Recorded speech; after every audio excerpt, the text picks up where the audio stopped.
Hello बच्चा लोग, कैसे हैं आप सब। आप सभी का स्वागत करता हूं इस अमेजिंग चैनल एनसीईआरटी वाला पर।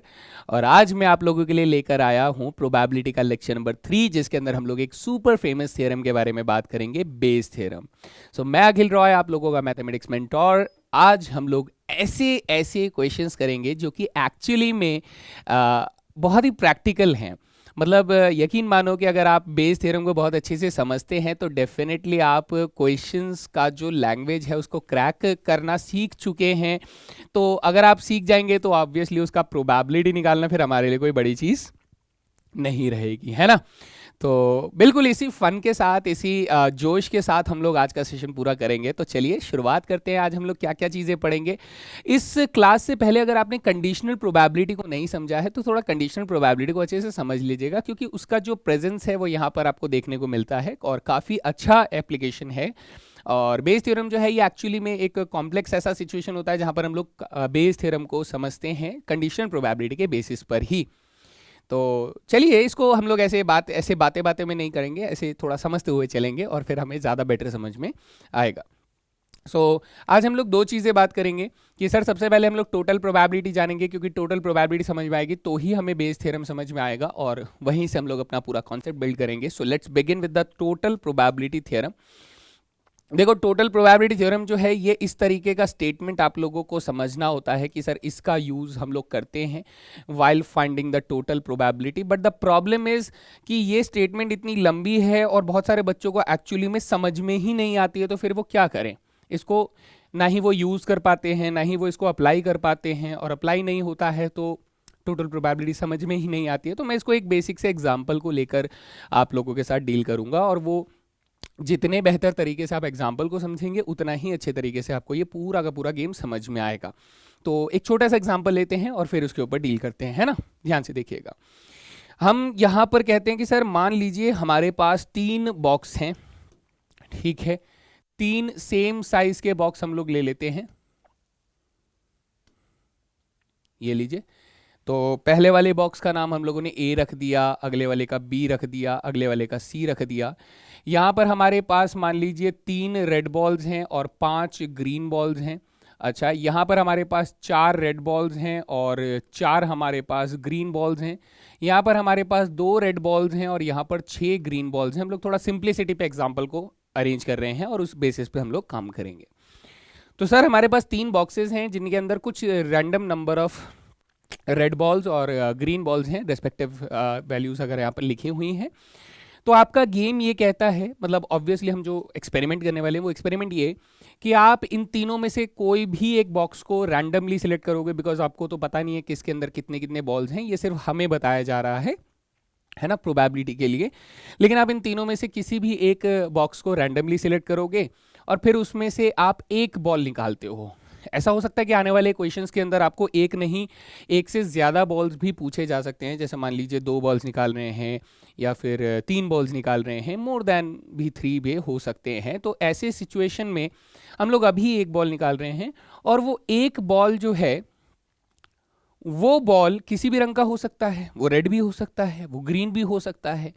तो अब वो ये कह रहा है कि सर रेड बॉल होने की प्रोबेबिलिटी बताइए और ग्रीन बॉल होने की प्रोबेबिलिटी बताइए। ये चीज़ वो आपसे पूछ रहा है। तो मैं यहाँ पर ये इसको ऐसे समझ सकता हूँ कि आप लोगों को ट्री के बेसिस पे आप इसे समझने की कोशिश करिए। ट्री क्या होता है सर?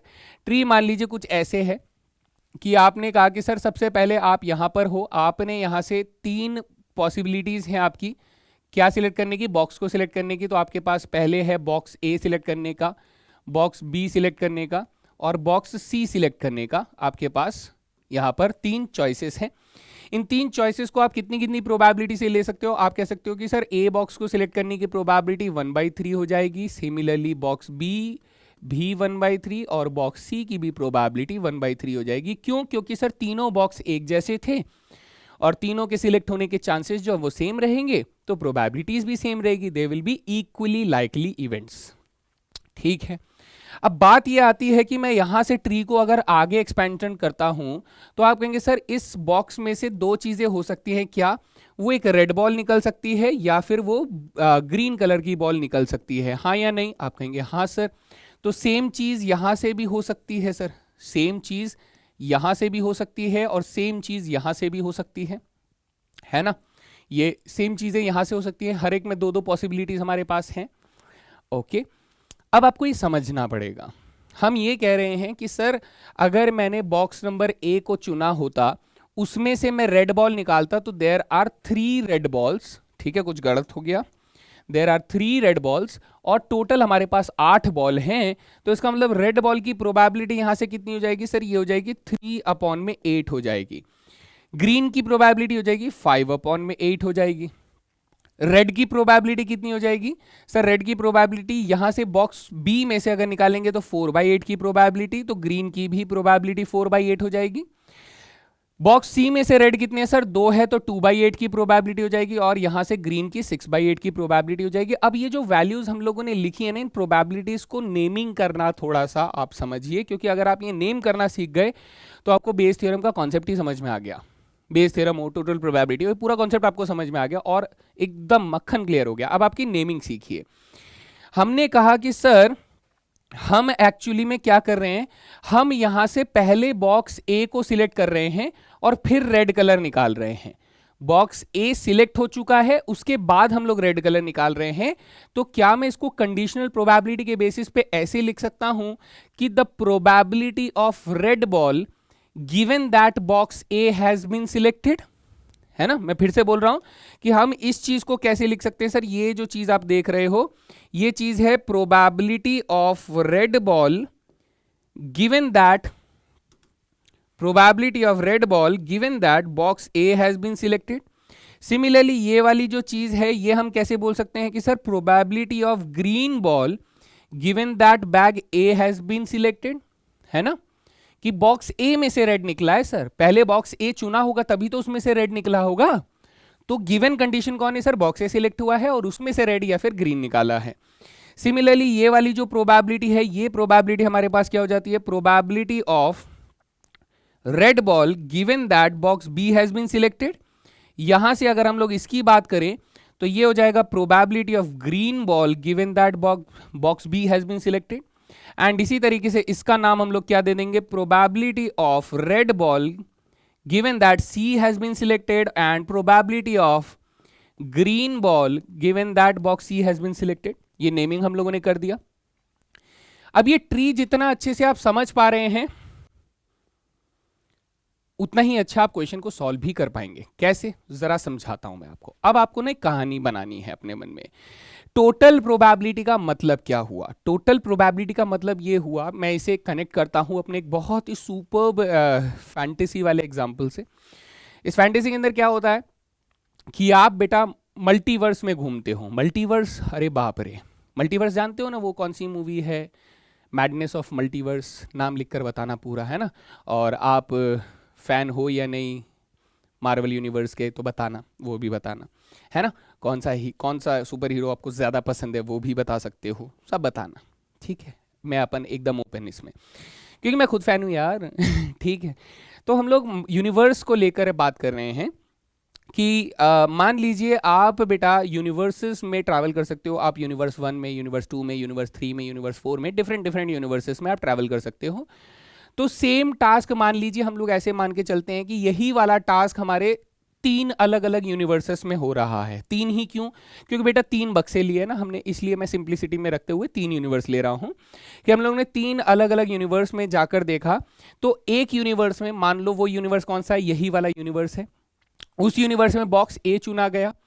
किसी दूसरे यूनिवर्स में उसी वक्त कौन सा, बॉक्स नंबर बी चुना गया। और किसी तीसरे यूनिवर्स में बॉक्स नंबर सी चुना गया। तो ऐसा हो सकता है कि सर 3 अलग अलग यूनिवर्स में क्या हो रहा होगा। मैं आपको थोड़ा सा पोर्टल खोल के बताता हूं। ये पहला पोर्टल है, ये दूसरा पोर्टल है, ये तीसरा पोर्टल है।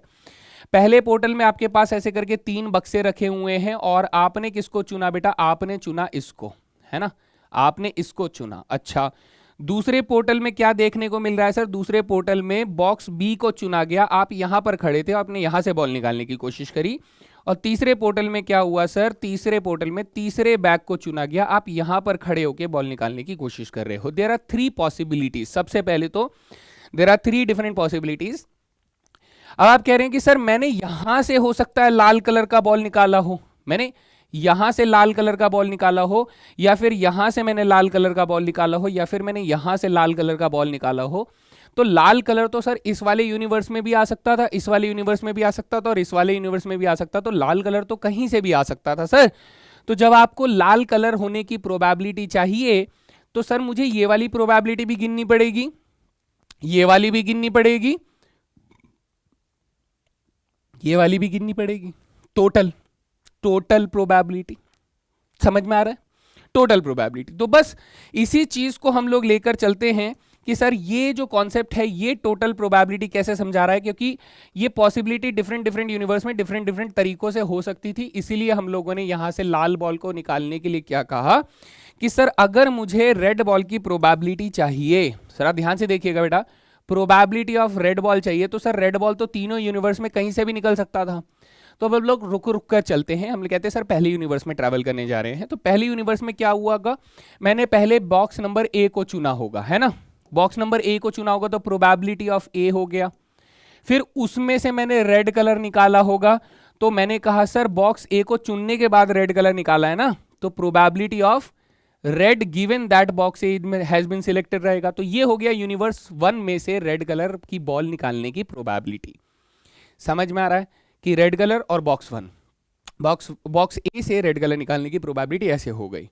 फिर प्लस हम दूसरे यूनिवर्स में गए, सर दूसरे यूनिवर्स में गए तो वहां मैंने बॉक्स नंबर बी को सिलेक्ट किया और उसमें से सर मैंने एक रेड कलर का बॉल निकाला, तो ये आर गिवन बी हो गया, है ना, क्योंकि फिर उसमें से रेड कलर निकाला मैंने। फिर तीसरे यूनिवर्स में गए, तीसरे यूनिवर्स में सर मैंने सी बैक को चुना होगा और वहां से रेड कलर निकाला होगा। तो इस तरीके से ये हमारा बन जाता है टोटल प्रोबेबिलिटी थ्योरम का स्टेटमेंट इस क्वेश्चन के लिए, इस पर्टिकुलर केस के लिए। तो आंसर कितना हो जाएगा सर, मेरा आंसर यहां पर होना चाहिए प्रोबेबिलिटी ऑफ रेड अगर आप निकालेंगे तो आप कहेंगे सर प्रोबेबिलिटी ऑफ ए कितना है 1/3, so this will be equal to 1/3। यहां से रेड निकालने की प्रोबेबिलिटी 3/8, तो ये हो जाएगा 3/8 प्लस सर बॉक्स बी को चुनने की प्रोबेबिलिटी 1/3, वहां से रेड निकालने की प्रोबेबिलिटी 4/8, ठीक है, प्लस सर बॉक्स सी को चुनने की प्रोबेबिलिटी 1/3, वहां से रेड निकालने की प्रोबेबिलिटी 2/8, तो ये हो जाएगा।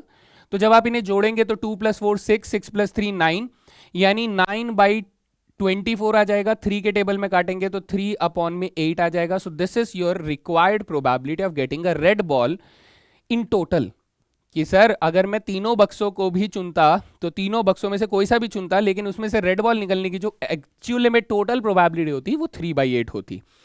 वहीं पर अगर मैं आपसे ये कहूं कि मुझे बताइए सर ग्रीन कलर के बॉल निकालने की प्रोबेबिलिटी क्या होगी, तो आप सर यही सेम प्रोसेस करते कि पहले आप बॉक्स ए को चुनते और उसमें से ग्रीन कलर निकालने की प्रोबेबिलिटी को निकालते, ठीक है, प्लस आप बॉक्स बी को चुनते, उसमें से आप ग्रीन कलर निकालने की कोशिश करते, ठीक है, या फिर आप बॉक्स सी को चुनते और उसमें से ग्रीन कलर निकालने की प्रोबेबिलिटी कोशिश करते। तो ये हो जाता हमारा टोटल प्रोबेबिलिटी का स्टेटमेंट। कौन से केस में सर, अगर हम लोग ग्रीन कलर की बात कर रहे हैं, तो ऐसे में हमारा ग्रीन कलर की टोटल प्रोबेबिलिटी क्या हो जाएगी सर, ग्रीन कलर की टोटल प्रोबेबिलिटी हो जाएगी हमारे पास प्रोबेबिलिटी ऑफ ए 1/3, यहां से ग्रीन कलर है 5/8 की probability, plus sir green colour box B को चुनने की 1/3 और यहां से 4/8 प्लस 1/3 से बैक सी को चुन सकते हैं और उसमें से 6/8।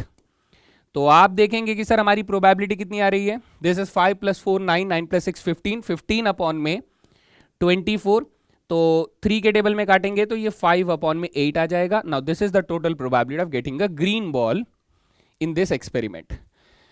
समझ में आया? लंबा है, मुश्किल है, क्रिटिकल है, लेकिन कहानी को आराम आराम से समझने की कोशिश करें। अब आप देखिए बेटा, ये जो फॉर्मूला लिखा हुआ है ये कैसे बना है। जब मैंने यहां पर प्रोबेबिलिटी ऑफ रेड लिखा तो मैंने क्या कहा सर, पहले मैंने किसी बॉक्स ए को चुना और फिर उसमें से मैंने रेड बॉल निकाला, देखो ये ऐसा सही दिख रहा है अब ये, है ना, प्लस मैंने प्रोबेबिलिटी ऑफ बी को चुना और उसमें से मैंने क्या निकाला, रेड बॉल निकाला, है ना, हाँ सर, प्लस मैंने इसी तरीके से जितने पॉसिबिलिटीज हो सकती थी, यहाँ कितने यूनिवर्सेस हैं, यहाँ पर n यूनिवर्सेस हैं, तो हम लोगों ने 3 तक रखा। तो सर 3 तक रखा तो हम लोगों ने कहा सर बैक सी को चुना और उसमें से रेड बॉल निकालने की कोशिश करी, तो ये बन जाता है हमारे पास टोटल प्रोबेबिलिटी का एक्चुअल मतलब, जो कि अब तक आप ही रट्टा मार रहे थे, अब आपको समझ में आना शुरू हो गया, है ना, बढ़िया। क्या आपको ये चीज क्लियर है? अगर कोई भी इसमें फर्दर डाउट आता है तो आप पूछिएगा, मैं आपको आंसर करूंगा वहाँ के अंदर, चाहे कमेंट सेक्शन के अंदर, है ना। तो यूनिवर्स वाला खेल हम लोग लेकर पॉसिबिलिटीज, डिफरेंट डिफरेंट पॉसिबिलिटीज की बात करें। अच्छा, एक और जो मेजर डिफरेंस मैं आपको बता सकता हूँ वो ये कि जब आप इसके बीच में डिफरेंस को समझना चाहते हैं तो डिफरेंस को आपको याद रखना है कि जब हम लोग ट्री बनाते हैं तो एक लेवल था बेटा, एक लेवल था ये वाला, एक लेवल था ये वाला जिसके अंदर हम लोगों ने बॉक्स को सिलेक्ट किया बेटा। पहला लेवल था बॉक्स को सिलेक्ट करने का।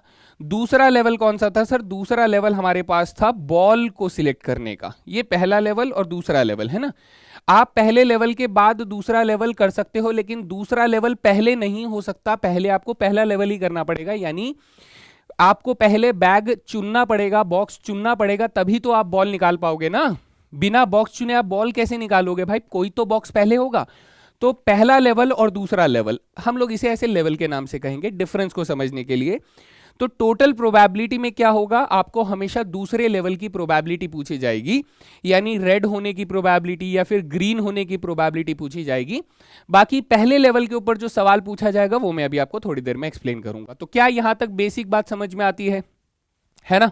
खूबसूरत तो लग ही रहा होगा, बता देना खूबसूरत लग रहा है कि नहीं लग रहा है। तो टोटल प्रोबेबिलिटी हमें यहाँ पर अच्छे से समझ में आ जाती है। और टोटल प्रोबेबिलिटी के बाद, हाँ, ये पेज एक्स्ट्रा आ गया, ये पेज डिलीट करना पड़ेगा, ठीक है। तो अब कुछ क्वेश्चन लगाकर देखते हैं कि सर अगर बात समझ में आई है तो आंसर हो रहा है या नहीं हो रहा है, ये हमारे लिए बहुत जरूरी चीज है। क्वेश्चन देखो, काफी बड़े खाते पीते घर का क्वेश्चन है। The completion of a construction job may be delayed due to strike.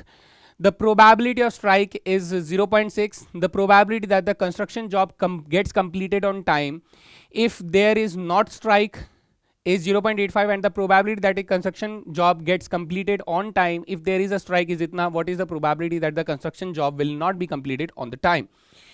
तो हम लोग इसे कहते हैं ट्री बनाने की कोशिश करते हैं। और देखिए क्या होता है सर, ये हमारा शुरुआत हुआ यहाँ से कंप्लीट टास्क का, ठीक है। अब टास्क में दो चीजें हुई सर। ऐसा हो सकता है कि एक यूनिवर्स में स्ट्राइक हो गया होगा, एक यूनिवर्स में स्ट्राइक नहीं हुआ होगा, तो एस नॉट लिख दिया मैंने फॉर सिंप्लिसिटी।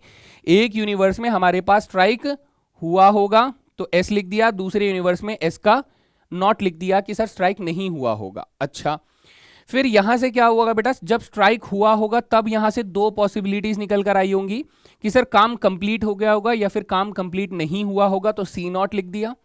यहां से हमने कहा सर सब स्ट्राइक नहीं हुआ होगा तब हमारा काम कंप्लीट हो गया होगा और काम कंप्लीट नहीं हुआ होगा। ये बात है, मैंने इस तरीके से ट्री पे समझ ली। तो पहला लेवल क्या हुआ? स्ट्राइक हुआ या नहीं हुआ, और उसके बाद दूसरा लेवल हुआ कि काम कंप्लीट हुआ या नहीं हुआ। अच्छा, तो इसने मुझे क्या क्या इंफॉर्मेशन दी, जरा इसको समझने की कोशिश करना। इसने कहा कि sir the probability of strike is 0.6, यानी स्ट्राइक होने की जो प्रोबेबिलिटी है वो हमें कितनी दे दी गई सर? वो दे दी गई 0.6। तो स्ट्राइक नहीं होने की प्रोबेबिलिटी कितनी हो जाएगी? ऑब्वियसली कॉम्प्लीमेंट इवेंट है तो 1 में से माइनस कर देना, 0.4 हो जाएगा, खल्लास। ठीक है सर। अब हम यहां से कहेंगे कि सर अगर स्ट्राइक हुई, if there is no strike, sorry पहले स्टेटमेंट में मेरे को नो स्ट्राइक लिखा गया है, यहां देखेंगे बच्चे ये देखो क्या लिखा हुआ है, if there is no strike. यहां पर अगर स्ट्राइक नहीं है तो उस वक्त गेट्स कंप्लीटेड, जो काम है वो कंप्लीट हो चुका है, उस बात की प्रोबेबिलिटी 0.85 है। तो यानी सर जब स्ट्राइक नहीं हुई थी तब काम कंप्लीट होने की प्रोबेबिलिटी, इसकी प्रोबेबिलिटी कितनी है सर? उस वक्त 0.85 है। तो काम कंप्लीट नहीं हुआ होगा, इस बात की प्रोबेबिलिटी 0.15 हो जाएगी, 1 में से माइनस कर देना, कॉम्प्लीमेंट इवेंट की प्रोबेबिलिटी निकल कर आ जाएगी। डन डन, ठीक है। अब आगे बढ़ते हैं सर। आगे देखिए लिखा हुआ है कि and the probability that the construction job gets completed, काम पूरा हो जाता है कब? On time if there is a strike, तब हमारे काम कंप्लीट होने की प्रोबेबिलिटी इतनी है। यानी कि सर जब स्ट्राइक था तब काम कंप्लीट होने की प्रोबेबिलिटी 0.35 दे रहा है, तो काम कंप्लीट नहीं होने की प्रोबेबिलिटी 0.65 हो जाएगा। ओके सर, ये कुछ रैंडम प्रोबेबिलिटीज हमारे पास अब ऑर्डर में समझ में आ रही है कि कब किस हालात में कौन सी प्रोबेबिलिटी दी जा रही है। तो अब मैं इन सारी वैल्यूज को अच्छे से लिख लेता हूं कि सर हमारे पास एस का मतलब है स्ट्राइक होना, स्ट्राइक होने की प्रोबेबिलिटी 0.6 है, और स्ट्राइक नहीं होने की प्रोबेबिलिटी 0.4 हो जाती है ना। या फिर मैं इसको यहां पर ऐसे लिखता हूं कि प्रोबेबिलिटी ऑफ स्ट्राइक कितनी है? 0.6 है, और प्रोबेबिलिटी ऑफ स्ट्राइक नहीं होने की 0.4 है, और प्रोबेबिलिटी स्ट्राइक होने के बाद मुझे प्रोबेबिलिटी किसकी चाहिए दोस्त, इस बात का ध्यान रखना। इसने कहा will not be completed on time, यानी कि टाइम पर काम खत्म नहीं हुआ है, इस बात की प्रोबेबिलिटी बताइए। तो मैं यहां पर लिखूंगा कि सर सी कॉम्प्लीमेंट की प्रोबेबिलिटी मांग रहा है जब स्ट्राइक हुआ था। सर जब स्ट्राइक हुआ था तो काम ना कंप्लीट होने की प्रोबेबिलिटी 0.6 थी, तो इस वक्त मेरे पास 0.65 की प्रोबेबिलिटी आ गई है ना। और जब स्ट्राइक नहीं हुआ था उस वक्त काम कंप्लीट ना होने की प्रोबेबिलिटी क्या हो जाएगी सर, उस वक्त प्रोबेबिलिटी 0.15 हो जाएगी। अच्छा, तो अब मेरे से पूछा जा रहा है कि सर मुझे बताइए प्रोबेबिलिटी काम के कंप्लीट ना होने की क्या है। तो आप कहेंगे सर पहले यूनिवर्स में जाते हैं जहां पर स्ट्राइक हुई होगी, तो लीजिए स्ट्राइक हो गई, ठीक है सर। फिर उसके बाद हम देखेंगे कि काम कंप्लीट नहीं हुआ है स्ट्राइक के बाद, फिर हम दूसरे यूनिवर्स में जाएंगे जहां पर स्ट्राइक नहीं हुई होगी, और फिर हम वहां से काम ना कंप्लीट होने की प्रोबेबिलिटी देखेंगे। तो ये हमारे पास टोटल प्रोबेबिलिटी की स्टेटमेंट हो जाएगी, ठीक है। तो वैल्यूज धीरे धीरे मल्टीप्लाई कीजिए बेटा, ये 0.6 मल्टीप्लाई 0.65 हो जाएगा, प्लस यहां पर 0.4 मल्टीप्लाई 0.15 हो जाएगा। So let's multiply these values. तो 6 5 जा 30, 6 6 जा 36, यानी 0.39 आ जाएगा। सो दिस इज 0.39, है ना, इतनी वैल्यू आ रही है, हाँ इतना ही होना चाहिए, 0.39 हो जाएगा। हाँ 390 आ रहा है, 0.39, और इसका प्रोडक्ट कितना हो जाएगा, 15 4 जा 60 हो जाएगा, तो 3 डेसिमल यानी 0.06 हो जाएगा, है ना। 15 4 जा 60, यस। तो ये हो गया मेरे पास 0.06 हो जाएगा, और मेरे पास आंसर कितना आ गया, 0.45 की प्रोबेबिलिटी ये दे रहा है। So option number B is the correct answer. बढ़िया था, इजी था, है ना। लैंग्वेज को अगर आप समझ गए तो अब ये क्वेश्चन आपके लिए बिल्कुल भी मुश्किल नहीं रहा। सिर्फ आपको लैंग्वेज को इंटरप्रेट करना है मैथमेटिकल फॉर्मेट में, और जितना बेहतर तरीके से आप ये कर पाएंगे उतना ही आसान आपको क्वेश्चन फील होना शुरू हो जाएगा। देखिए कितना आसानी से सॉल्व हो गया, just by knowing the exact values आपकी अंडरस्टैंडिंग कितनी बेहतर हो जाती है ना। चलिए अगला सवाल देखते हैं, नेक्स्ट क्वेश्चन। नेक्स्ट क्वेश्चन हमसे क्या कह रहा है, ये कह रहा है कि sir one bag contains 4 white balls and 5 black balls, another bag contains the first 6 white and 7 black. A ball is transferred from the first bag to the second bag and then the ball is drawn from the second bag. Find the probability that the ball drawn is white. अब ये question थोड़ा अलग level पे complicated है, लेकिन आसान करेंगे। देखिए ट्री को समझने की कोशिश कीजिए। सर ट्री को समझने की कोशिश ये कीजिएगा, यहाँ पे थोड़ा डायग्रामेटिक अप्रोच मैं आप लोगों को समझाऊंगा तो आपको बहुत अच्छे से समझ में आएगा, वरना आप कंफ्यूज भी हो सकते हैं। तो प्लीज़ इसे ध्यान से देखिएगा। हमारे पास एक बैग ये रहा, ठीक है, हम लोग 2 बैग्स यहाँ पर और बना देते हैं फॉर अंडरस्टैंडिंग, बेटर अंडरस्टैंडिंग। यहाँ देखिएगा, इसके अंदर मुझे क्या बोल रहा है कि सर ये मेरा बैग 1 है, लेट अस से दिस इज बैग 1 है, और ये मेरे पास बैग 2 है, और ये भी मेरे पास बैग 2 ही है। तो सर 2 बार बैग 2 क्यों बनाया, अभी बताते हैं, ठीक है। जरा ध्यान से देखिएगा बेटा, प्लीज इस पर पूरा फोकस होना चाहिए, बिकॉज जरा सी चूक आपको ये क्वेश्चन कॉम्प्लिकेटेड बना सकती है। बैग 1 के अंदर 4 व्हाइट और 5 ब्लैक बॉल्स हैं, 4 व्हाइट और 5 ब्लैक बॉल्स हैं। अच्छा, और बैग 2 के अंदर कितने बॉल्स हैं, 6 व्हाइट और 7 ब्लैक, 6 व्हाइट और 7 ब्लैक हैं। यहां पर भी 6 व्हाइट और 7 ब्लैक बॉल्स हैं, ठीक है, दोनों ही बैग 2 हैं। अब आपको यह समझना है कि सर पॉसिबिलिटीज क्या क्या हो सकती है। पॉसिबिलिटीज ये हो सकती हैं कि बैग 1 से हम लोगों ने एक बॉल निकाला और उसे निकाल के हम लोगों ने बिना देखे दूसरे बैग के अंदर डाल दिया। तो हमने एक बॉल बैग 1 से निकाल के बैग 2 के अंदर ट्रांसफर किया है। तो ऐसा हो सकता है कि सर यहां से आपने क्या किया होगा बेटा, सफेद कलर की बॉल निकाल के ट्रांसफर करी होगी, या फिर यहां से आपने हो सकता है ब्लैक कलर की बॉल निकाल के ट्रांसफर करी होगी। तो लेटेस्ट से हम लोग इसको क्या नाम देते हैं, W1 और B1, यानी कि पहली बॉल जो आपने ट्रांसफर करी वो सफेद है या काली है। सर अगर आपने सफेद बॉल ट्रांसफर करी होती तो इसमें एक सफेद बॉल ज्यादा हो जाएगी ना, तो हम लोग यहां पर इसको मिटाएंगे और बोलेंगे कि सर सफेद बॉल एक बढ़ गई है। सफेद बॉल अगर बढ़ गई है तो पहले 6 सफेद थी तो अब 7 सफेद और 7 काली बॉल्स हो जाएंगी, है ना। और अगर मैंने काली बॉल यहां पर ट्रांसफर करी है तो ये 7 ब्लैक बॉल्स जो है, ये 7 ब्लैक बॉल्स अब 8 ब्लैक बॉल्स में बदल जाएगा, हाँ या नहीं। मैं फिर से समझाता हूं बेटा, दूसरे वाले बैग में 6 सफेद और 7 काले थे, तो अगर आपने पहले वाले बैग से सफेद बॉल निकालकर दूसरे बैग में डाला है तो एक सफेद बॉल बढ़ जाएगी, तो 7 व्हाइट एंड 7 ब्लैक हो जाएंगे। लेकिन अगर ऐसा हो सकता है कि आपने उसमें से काली बॉल निकालकर ट्रांसफर करी हो तो काली बॉल की काउंटिंग बढ़ जाएगी, सफेद बॉल 6 ही रहेंगे और काले बॉल्स 8 हो जाएंगे, है ना। बेसिक लेवल पे अंडरस्टैंडिंग समझ में आ रही है, ठीक है। अब ये मेरे से कह रहा है कि सर यहां से अगर मैं दूसरी बार जब बॉल निकालता हूं तो यहां 2 पॉसिबिलिटीज हो सकती हैं, पहली दूसरी, पहली दूसरी। सर यहां से आप सफेद बॉल निकाल सकते हो दूसरी बार जब बॉल निकालोगे, या फिर काली बॉल निकाल सकते हो। यहां से आप सफेद बॉल निकाल सकते हो या फिर काली बॉल निकाल सकते हो दूसरी बार जब आप बॉल निकालोगे। तो इनकी रेस्पेक्टिव प्रोबेबिलिटीज भी हम लोग देख लेते हैं। अब हम प्रोबेबिलिटीज के ऊपर बात करेंगे, ठीक है। मैं कहता हूं बेटा, पहले वाले बैग में से सफेद बॉल निकलने की प्रोबेबिलिटी क्या होती। आप कहते सर हमारे पास 4 सफेद थे और टोटल 9 बॉल थे, तो 4/9 की प्रोबेबिलिटी हो जाती।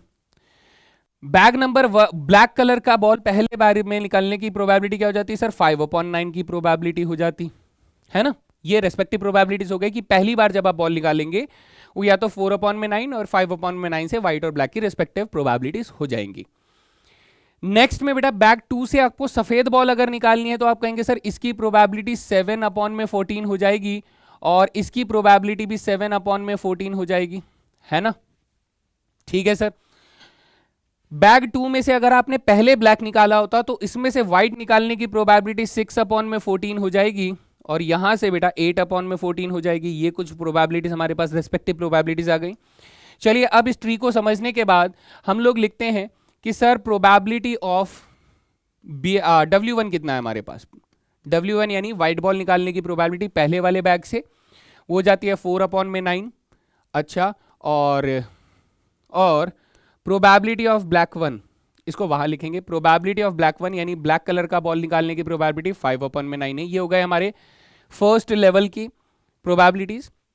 ये आपसे प्रोबेबिलिटी किसकी पूछ रहा है सर, सेकंड बॉल जो निकाली गई है उसके सफेद होने की प्रोबेबिलिटी पूछ रहा है सर, सफेद होने की।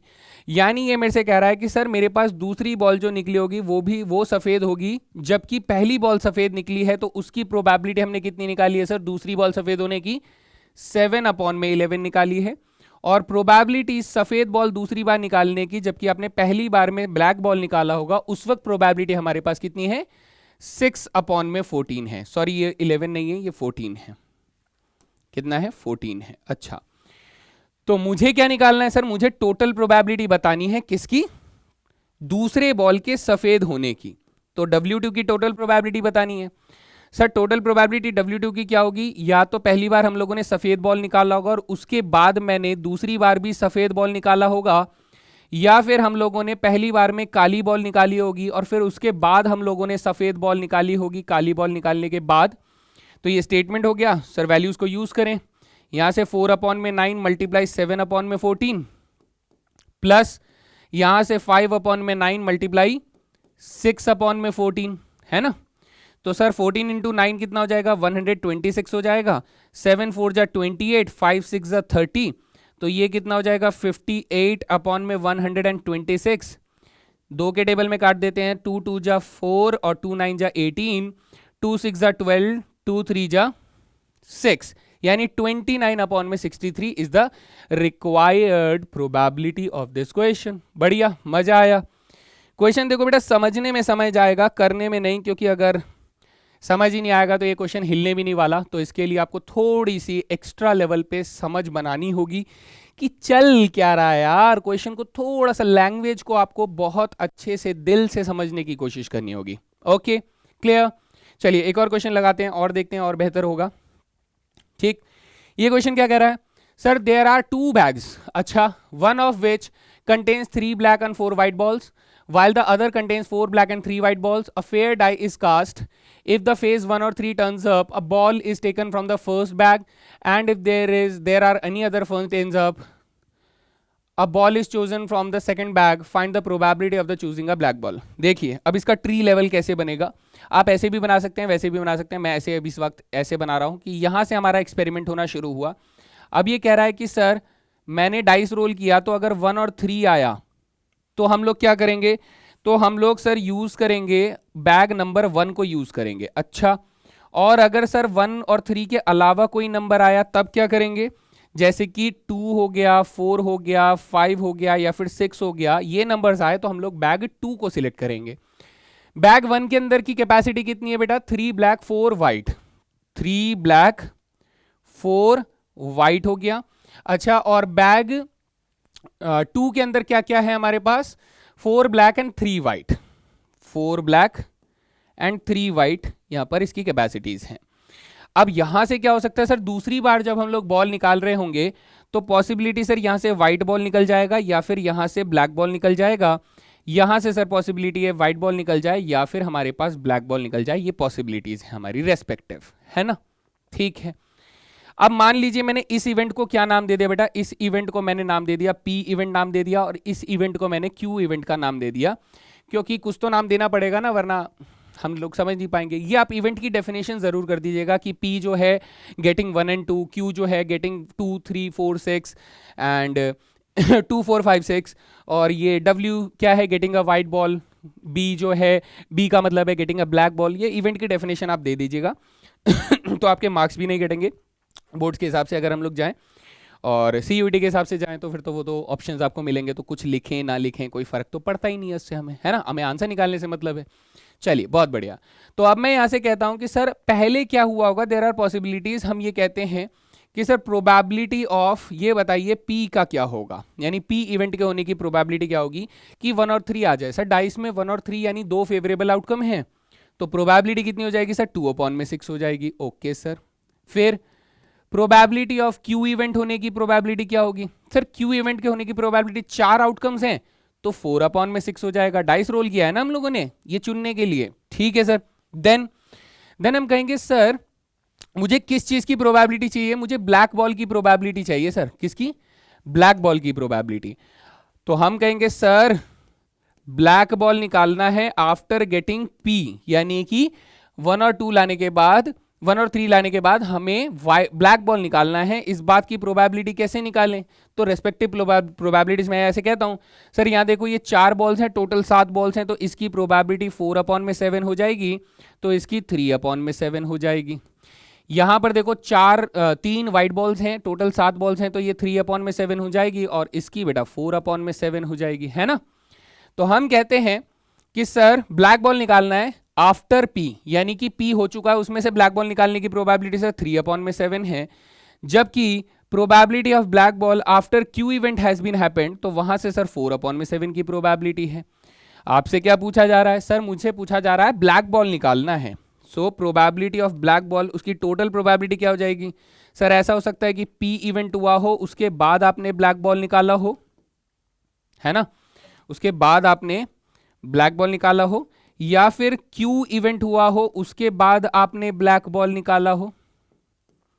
तो प्रोबेबिलिटीज निकाल देते हैं sir. Probability of P is 2/6, यहां से प्रोबेबिलिटी 3/7, प्लस यहां से प्रोबेबिलिटी 4/6, यहां से प्रोबेबिलिटी 4/7, तो ये हो जाएगा 7 6 42, ऊपर आ जाएगा 6 और 16 यानी कि 22/42।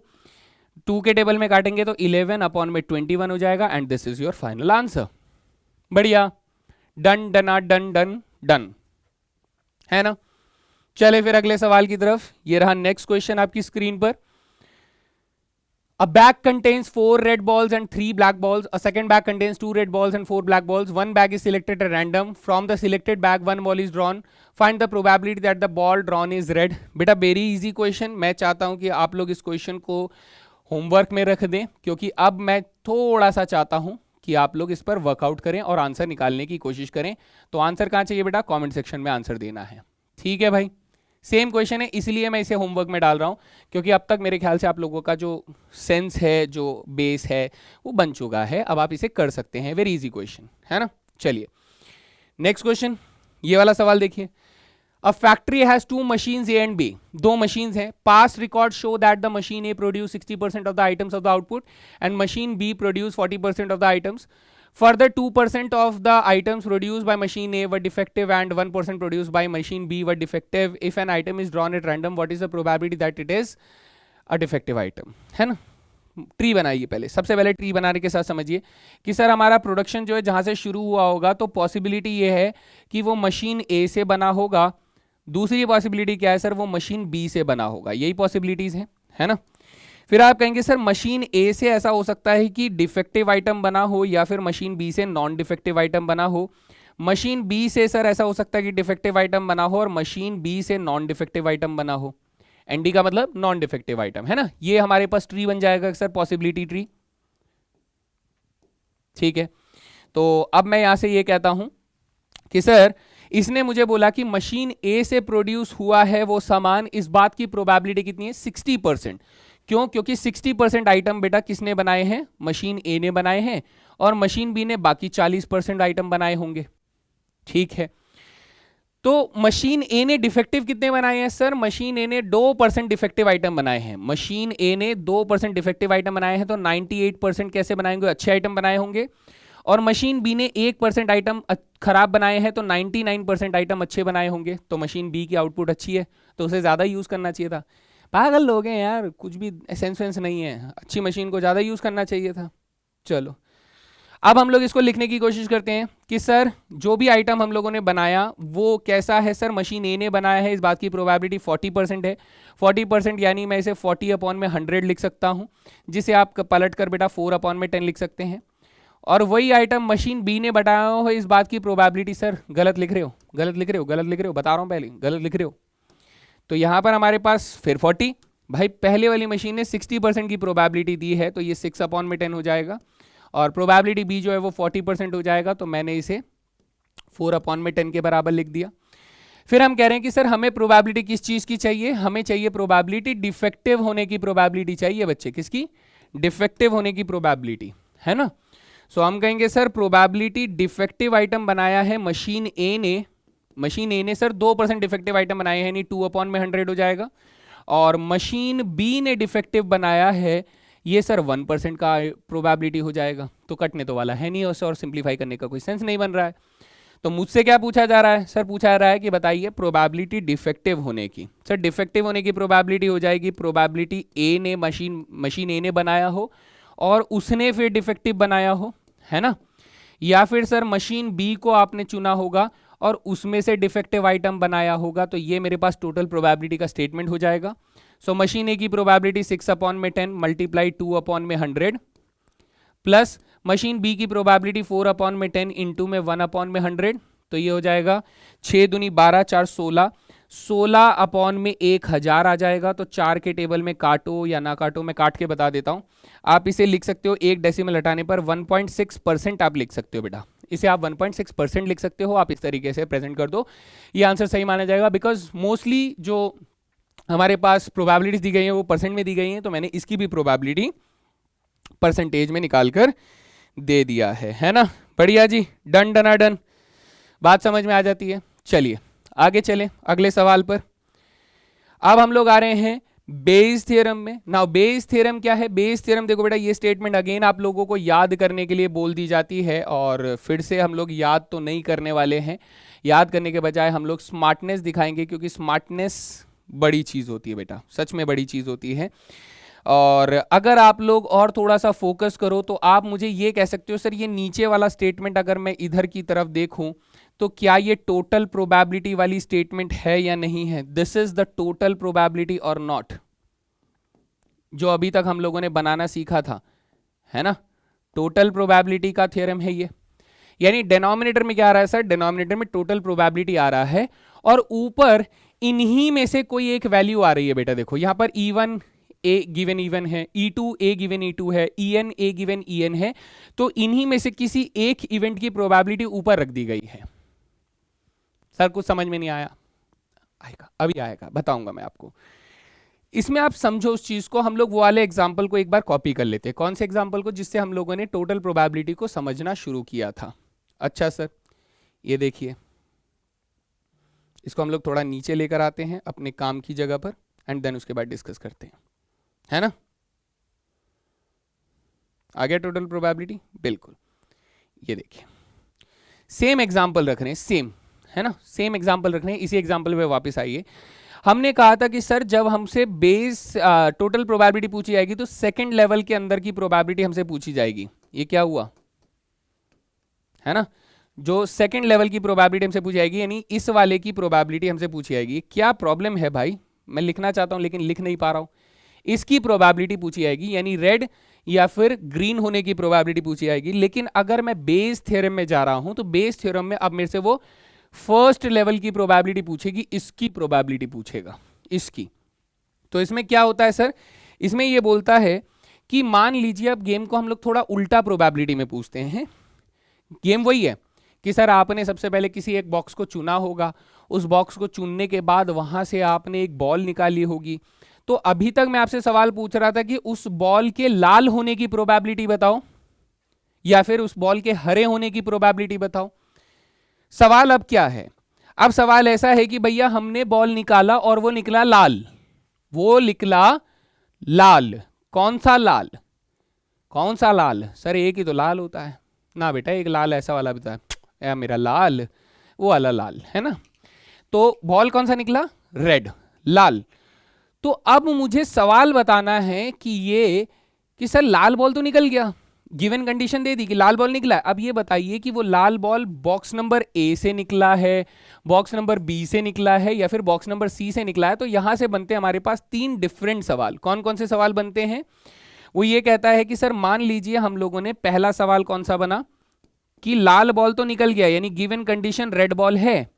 मुझे ये बताइए कि सर वो बॉक्स नंबर ए से निकला है, इस बात की प्रोबेबिलिटी बताइए। दूसरी क्वेश्चन ऐसे बन सकता है कि सर प्रोबेबिलिटी रेड बॉल तो निकल गया, वो बॉक्स बी से निकला है, इस बात की प्रोबेबिलिटी बताइए। सर तीसरी प्रोबेबिलिटी ऐसे कि सर रेड बॉल तो निकल गया, वो बॉक्स सी से निकला है, इस बात की प्रोबेबिलिटी बताइए। And in the similar case, and in the similar case आपसे वो ये भी पूछ सकता है कि सर रेड बॉल नहीं निकला है, मुझे ये बताइए black ball sorry green ball निकला है, वो बॉक्स ए से निकला है, इस बात की प्रोबेबिलिटी बताइए। पांचवा कि सर ग्रीन बॉल निकला है लेकिन वो बॉक्स बी से निकला है, इस बात की प्रोबेबिलिटी बताइए। छठा कि सर हमारे पास ग्रीन बॉल निकला है, वह बॉक्स सी से निकला है, इस बात की प्रोबेबिलिटी बताइए। तो ये वाले जो रेस्पेक्टिव क्वेश्चंस हैं, ये रेस्पेक्टिव क्वेश्चंस हमारे कहां से आते हैं सर, बेस थ्योरम के अंदर पूछे जाते हैं। ये पार्ट कितना था सर, टोटल प्रोबेबिलिटी का। ये पार्ट किसका है सर, ये पार्ट हमारा बेस थ्योरम का है। यानी कॉन्सेप्ट बिल्कुल सेम है, बस इन्नू सा डिफरेंट है कि सर जब हम लोग टोटल प्रोबेबिलिटी में रहते हैं तो वो लेवल 2 के अंदर की प्रोबेबिलिटी मेरे से पूछता है, लेकिन जब मैं बेस थ्योरम में रहता हूं तो वो लेवल 1 की प्रोबेबिलिटी पूछता है कि बॉक्स ए की प्रोबेबिलिटी बताइए, बॉक्स बी की प्रोबेबिलिटी बताइए, बॉक्स सी की प्रोबेबिलिटी बताइए, है ना। तो हम ये कहते हैं कि सर लाल बॉल निकल चुका है, तो लाल बॉल निकलने की प्रोबेबिलिटी क्या थी सर, लाल बॉल निकलने की प्रोबेबिलिटी ये थी। हाँ सर लाल बॉल निकलने की प्रोबेबिलिटी ये थी, लेकिन बॉक्स ए से लाल बॉल निकला है, उस बात की प्रोबेबिलिटी कितनी थी सर, बॉक्स ए से लाल बॉल निकला है, उस बात की प्रोबेबिलिटी हम लोग ऐसे निकालेंगे ना कि बॉक्स ए में से लाल बॉल निकला है, बॉक्स ए में से लाल बॉल निकला है, इस बात की प्रोबेबिलिटी 1/3 इंटू 3/8 हो जाएगा। तो हम कहेंगे सर ये वाली प्रोबेबिलिटी के अपॉन में ये वाली प्रोबेबिलिटी आ जाएगी और मेरा आंसर हो जाएगा। नहीं समझ में आया, चलिए समझाता हूं मैं थोड़ा सा, है ना। तो अब अगर मैं इस क्वेश्चन के अंदर आपसे ये पूछता हूं कि सर मुझे पहले क्वेश्चन में बताइए प्रोबेबिलिटी, अच्छा ट्री को मैं एक बार बना दूं फटफट से, ट्री को बना दें क्या, ट्री मैंने बना तो रखा ही है, हम लोग इसको क्या कर लेते हैं, हम लोग इसको साफ कर सकते हैं, है ना, तो मेरी काफी सारी मेहनत बच जाएगी। तो ट्री बना लेते हैं पहले, हम लोग इसको क्लीन कर देंगे। चलिए सर क्लीन कर देंगे, ये क्लीन कर दिया, अच्छा ये भी क्लीन कर दिया, ये भी क्लीन, सब कुछ अब हमें बेसिक लेवल पे समझेंगे। अच्छा ये तो क्लीन नहीं करना था सर, फिर से ये भी गायब,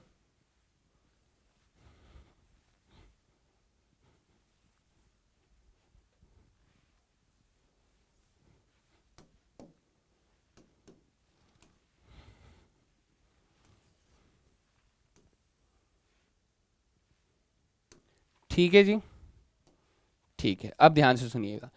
पहला सवाल सर, पहला सवाल ये कि मुझे चाहिए प्रोबेबिलिटी कि लाल बॉल निकल चुका है, वो बॉक्स ए से निकला है, इस बात की प्रोबेबिलिटी बताइए। सर कंडीशनल प्रोबेबिलिटी है तो सीधी सीधी सर कंडीशनल प्रोबेबिलिटी तो हम बोलेंगे कि sir probability of A intersection R रखेंगे divided by probability of R रखेंगे।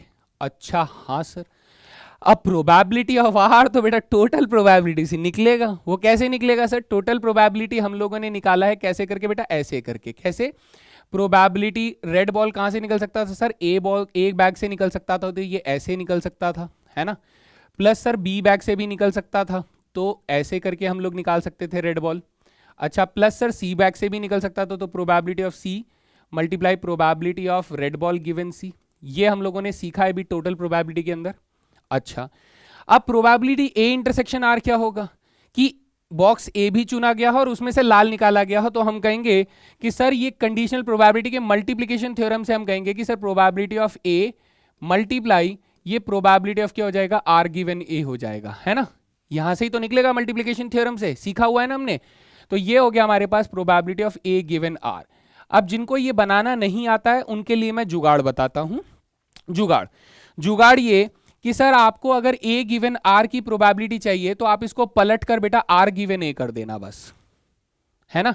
ए गिवन आर की प्रोबेबिलिटी चाहिए तो आप इसे पलटकर आर गिवन ए कर देना, ये न्यूमरेटर में रहेगा, बाकी आप नीचे टोटल प्रोबेबिलिटी से डिवाइड कर देना, आपका काम हो जाएगा।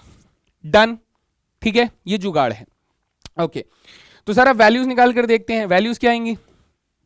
हमने कहा सर ऊपर प्रोबेबिलिटी ऑफ ए यानी 1/3 मल्टीप्लाई 3/8, ठीक है। नीचे क्या आ जाएगा सर? नीचे आ जाएगा 1/3 multiply 3/8 plus 1/3 multiply 4/8 plus 1/3 multiply 2/8। अब बेटा देखो सबके पास 3 और 8 तो है ही सर, तो ये 3 और 8 3 8 के साथ सबके साथ कॉमन होकर कैंसल आउट हो जाएगा। तो ऊपर हमारे पास क्या बचेगा सर? ऊपर बचेगा सिर्फ 3, नीचे बचेगा 3 + 4 + 2 बचेगा, तो ये हो गया 3/9 के बराबर, यानी 1/3 will be the correct answer. हाँ या नहीं? ठीक है, 1/3 इज द करेक्ट आंसर। बिल्कुल जी sir, 1/3 is the correct answer. अब सिमिलरली आपसे हो सकता है दूसरा क्वेश्चन ऐसे पूछ ले, कौन सा? कि सर मुझे बताइए प्रोबेबिलिटी कि बैग बी से वो बॉल निकला हो लाल कलर का। तो अब आप क्या करोगे दोस्त? अब आप ये करोगे कि अभी देखो बेटा जितना आप फोकस करोगे ना उतना बेहतर समझ में आएगा, धीरे धीरे आएगा, एकदम से नहीं आएगा, लेकिन ये करने से ही आएगा। अब ध्यान से देखना बेटा, अभी हम लोगों ने क्या किया था सर? ये वाला नंबर जो है यहां ऊपर रखा हुआ था, ये वाला सेम, है ना। ये वाला नंबर यहां रखा हुआ था, क्यों? क्योंकि सर मुझे ए की प्रोबेबिलिटी चाहिए थी और ए की प्रोबेबिलिटी सर ए में से निकलने की प्रोबेबिलिटी हमें, हाँ गलत हो गया, हाँ ए में से निकलने की प्रोबेबिलिटी हमें यहां पर चाहिए थी, तो इस बेसिस पे हम लोग यहां पर निकाल रहे हैं, है ना। ये वाली प्रोबेबिलिटी यहां मिल रही है। तो अब अगर मुझे probability of B given R चाहिए, यानी मुझे बी की प्रोबेबिलिटी चाहिए, तो उस कंडीशन में मैं क्या करूंगा? मैं ये पूरा का पूरा फॉर्मूला जो है ये कॉपी तो करूंगा ही, ये पूरा फॉर्मूला जो है ये मैं कॉपी करूंगा। लीजिए सर, कॉपी कर लिए हम लोगों ने, है ना। लेकिन इस बार मैं चेंज क्या लेकर आऊंगा सर? चेंज मैं ये लेकर आऊंगा कि ये वाली जो वैल्यू है अब यहां से खिसका के मैं ये वाली जो वैल्यू है इसको मैं ऊपर रखूंगा सर, इसको ऊपर रखूंगा, मतलब मेरे को ये वाला पार्ट इरेज करना होगा और इसकी जगह पे ये वाली वैल्यू लिखनी होगी, यानी probability of B multiply probability of R given B हो जाएगा। ओके, सेम अगर तीसरे पार्ट में मुझे ये पूछा जाता, क्या तीसरे पार्ट में पूछा था कि प्रोबेबिलिटी बताइए सर वो सी बैग से निकला हो, सी बॉक्स से निकला हो लाल बॉल, तब हम क्या करेंगे सर? वही सेम काम करेंगे, यानी यही वाला फॉर्मूला मैं कॉपी करूंगा, बस एक चेंज कर दूंगा सर। वो चेंज क्या होगा बच्चे? अब आप समझ गए होंगे कि वो चेंज हमें क्या लेकर आना है। थोड़ा सा और नीचे, बस इतना नीचे का चलेगा। अब मैं क्या करूंगा? ये वाला एक्सप्रेशन ना लेकर मैं ये वाला एक्सप्रेशन लूंगा इस बार, है ना। ये वाला एक्सप्रेशन लूंगा ऊपर, तो यहां से इसको कर देते हैं इरेज, और क्या आ जाएगा यहां पर? यह आ जाएगा probability of C multiply probability of R given C हो जाएगा, ये वाली वैल्यू लगेंगे। वैल्यूज यूज कीजिए और आंसर निकाल दीजिए। That's it, this is the basic idea of Bayes theorem, है ना। इसमें हम लोगों ने प्रोबेबिलिटीज निकाल रहे हैं बॉक्स ए, बॉक्स बी, बॉक्स सी की सेपरेटली। अब यही चीज बेटा आप लोगों को क्या करना है, टाइम स्टैंप लगाकर, है ना, इन 2 क्वेश्चंस का आंसर भी देना है, साथ ही आपको इन 3 क्वेश्चंस का आंसर भी निकालना है। कौन सा सर, और सवाल दे रहे हो? हाँ बेटा, आपको करना है। पहला ए का सवाल क्या हो जाएगा, probability of box A given that green ball has been selected, इसकी प्रोबेबिलिटी बताइए। दूसरा, probability of box B given that green ball has been drawn. और तीसरा, probability of C bag given that green ball has been drawn. ये 3 भी आप लोगों को निकालना है, ये आपका होमवर्क हो जाता है ना। समझ में आ रहा है? फॉर्मूला क्रिएट कर सकते हैं अब आप लोग। मैं उम्मीद करता हूं कि आप लोग ये एक्सपेरिमेंट करेंगे, थोड़ा समय बिताएंगे तो आपको बेस थ्योरम और अच्छे से क्लियर हो जाएगा। चलिए कुछ क्वेश्चन लगाकर देखते हैं ताकि बेहतर अंडरस्टैंडिंग हमारे पास हो पाए, है ना। ये देखिए क्वेश्चन आपके सामने क्या आ रहा है। In a bolt factory machine ABC manufacture respectively इतना percent of the total bolts. Of their output 5, 4 and 2% are respectively defective bolts. A bolt is drawn at random from the product. If the bolt drawn is found to be defective, what is the probability that it is manufactured by the machine B? देखो कितना simple question है। चलिए tree बनाकर समझते हैं। सबसे पहले हमने कहा सर यहाँ से हम लोगों ने प्रोडक्शन शुरू किया होगा।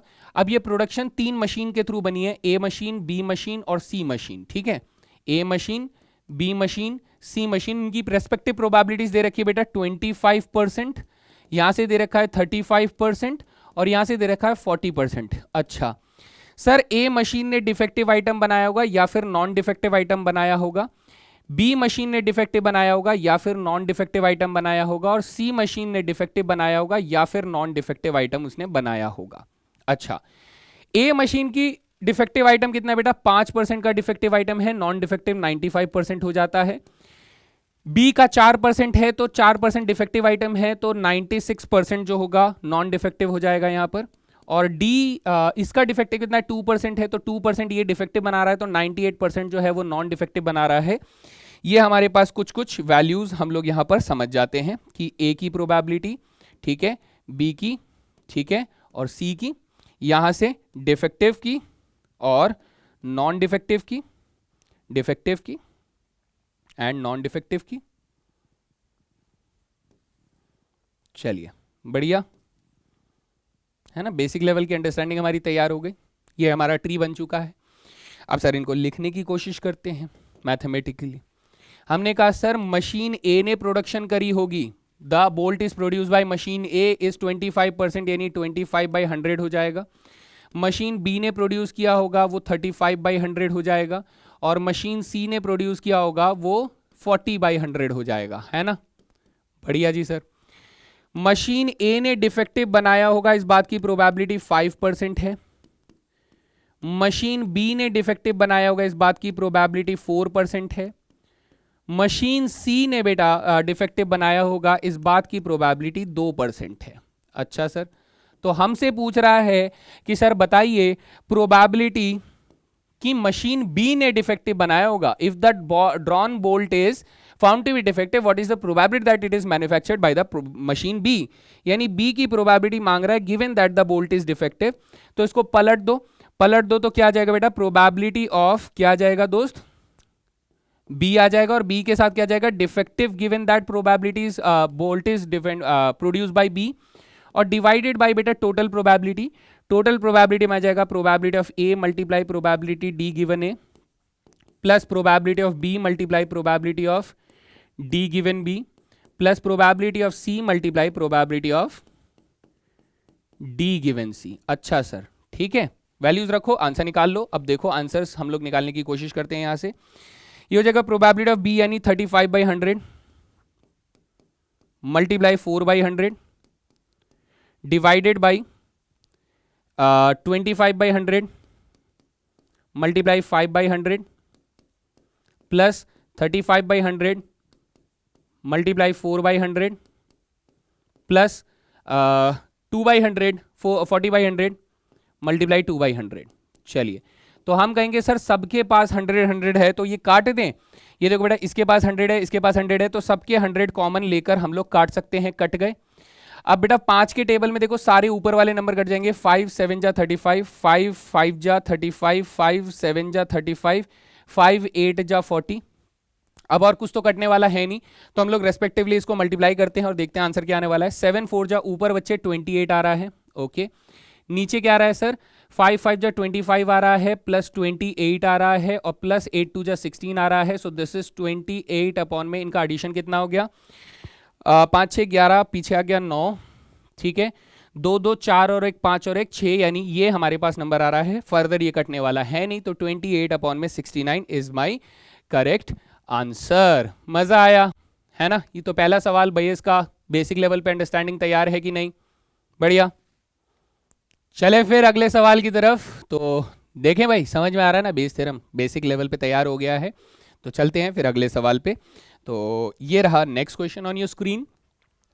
अर्न ए कंटेन्स 2 वाइट और 1 ब्लैक एंड 3 रेड बॉल्स। अब देखिए 3 तरीके के बॉल्स हैं। अर्न बी कंटेन्स इतना इतना इतना, अर्न सी कंटेन्स इतना इतना इतना, and 1 urn is chosen at random and 2 balls are drawn at random. देखिए बेटा 2 बॉल्स निकाले, अब चीज़ों को बढ़ाया जा रहा है थोड़ा सा, ठीक है। From the urn, if the chosen balls happen to be red and black, एक रेड और एक ब्लैक है, तो ये कह रहा है what is the probability that both balls come from urn B.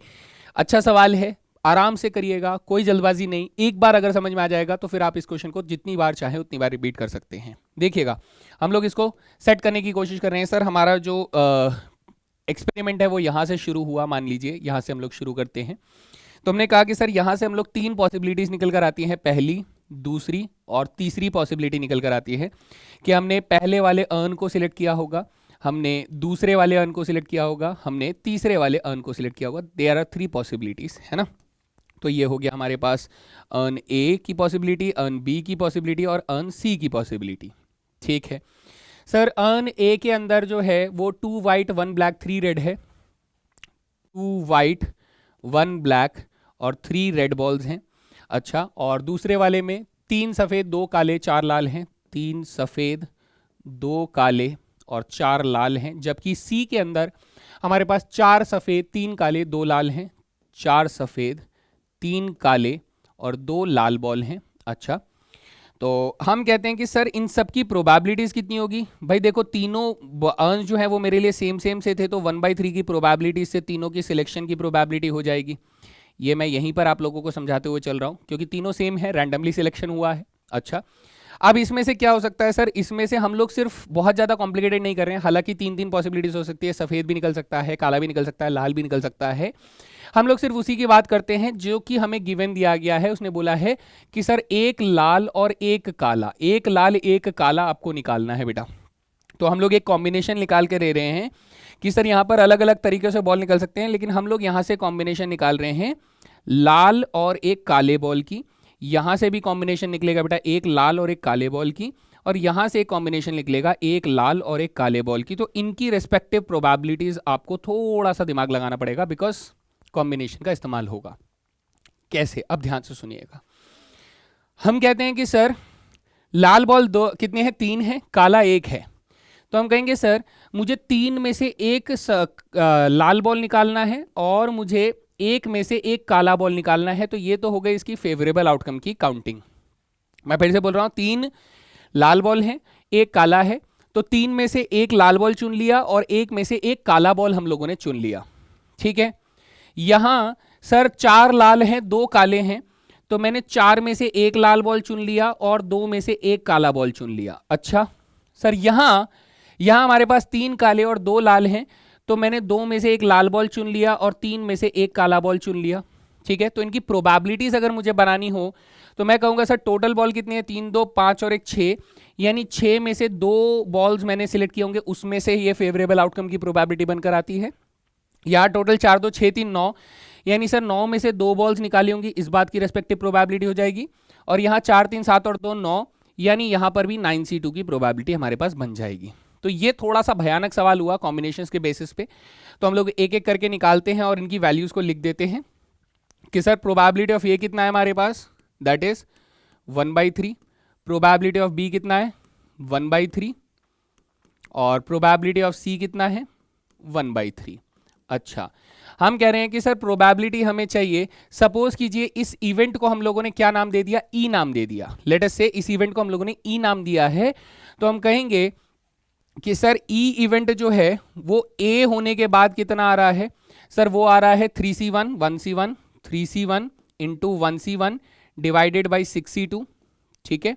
और probability of E given that B event has been occurred, तो यहां पर आ रहा है सर हमारे पास 4c1 2c1 अपॉन में 9c2, और जबकि probability of E given that C has been occurred, तो यहां से आ रहा है 2c1 into 3c1 divided by 9c2।